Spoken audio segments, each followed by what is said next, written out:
సంకలనం తీసుకొచ్చిన. ఇందులో ఈ మధ్యకాలంలో వచ్చినటువంటి విప్లవ భావజాలం, విప్లవ ఉద్యమం, 80లలో వచ్చినటువంటి విప్లవ ఉద్యమము, ఆ తర్వాత 90లలో వచ్చినటువంటి దళిత స్త్రీవాద ఉద్యమాలు, తర్వాత మైనారిటీవాద ఉద్యమాలు, ఆ తర్వాత తెలంగాణ రాష్ట్రం ఏర్పడుతున్న దశలో వచ్చినటువంటి ప్రాంతీయతా ఉద్యమాలు, ఇవన్నింటిని కూడా సబాల్టర్న్ మూమెంట్స్ అని ఇంగ్లీష్లో వాడుతూ ఉంటారు. దానికి తెలుగులో సరైన పదం ఏమి ఉన్నట్టు తోచదు, సబాల్టర్న్ మూమెంట్స్ అని చెప్తుంటారు. ఇవన్నీ కూడా స్థానిక ఉద్యమాలు. ఆ ఉద్యమాల ప్రభావంతో వచ్చిన కవితలు ఇందులో ఉన్నాయి.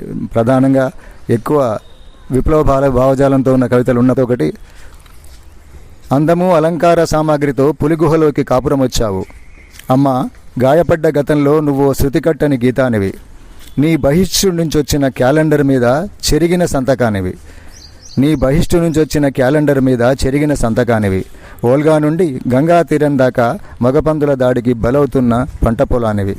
ఇది ఈ క్యాలెండర్ అనేది స్త్రీ బహిష్టు నుంచే పుట్టింది అనేది నేను ఎక్కడో చదివిన విషయం. మనకు ప్రపంచవ్యాప్తంగా ఏ క్యాలెండర్ తీసుకున్నా కూడా నెలకు 30 రోజులే ఉంటాయి, 30-31 అటు ఇటుగా 30 రోజులే ఉంటాయి. ఈ 30 రోజుల భావన ఎట్లా వచ్చింది అనే దానికి స్త్రీ బహిష్టే కారణమని చెప్పి చరిత్రకారులు రాశారు. ఎక్కడో ఒకసారి ఋతువు ఏర్పడ్డ తర్వాత మళ్ళీ ఎంతకాలానికి వస్తుంది, రోజుకు ఒక గీత, అట్లా చొప్పున గుహలలో కూడా గీతలు గీసుకొని లెక్కలు రాసుకున్నటువంటి సందర్భాలు ఉన్నాయి. అట్లా ఆ 29-30 గీతల మధ్యలో మళ్ళీ ఋతువు రావడము, ఆ స్త్రీ ఋతుధర్మం నుంచే క్యాలెండర్ వచ్చిందనే విషయాన్ని ఈ కవితలో పొందుపరిచాను. అట్లనే మై కెమిలియన్ ఫాదర్లో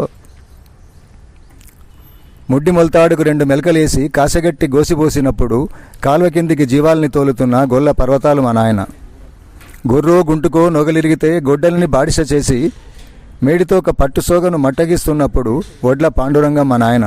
ఇట్లా రైతు వ్యవసాయంలో ఊళ్ళో ఉన్నటువంటి అన్ని కులాల్లో వాళ్ళు లేనప్పుడు స్వయంగా వాళ్ళు చేయాల్సినటువంటి పనులు రైతే చేసుకుంటాడు. మూటగొట్టే రోజులలో తొండం తెగిపోతే దాన్ని ఈతాకులతోటి కుట్టుకొని అప్పటికప్పుడు టెంపరీగా నీళ్లు తీసుకు తోడి పోసుకుంటాడు, తర్వాత పని చేయించుకుంటాడు. ఇదంతా చూసినప్పుడు వీళ్ళందరూ ఒకటే అనే భావన ఆయనకు ఉంటుంది. కానీ తన కూడా రిలవెన్సీ ఉన్నటువంటి కవిత్వమే ఇందులో ఎక్కువ ఉన్నది.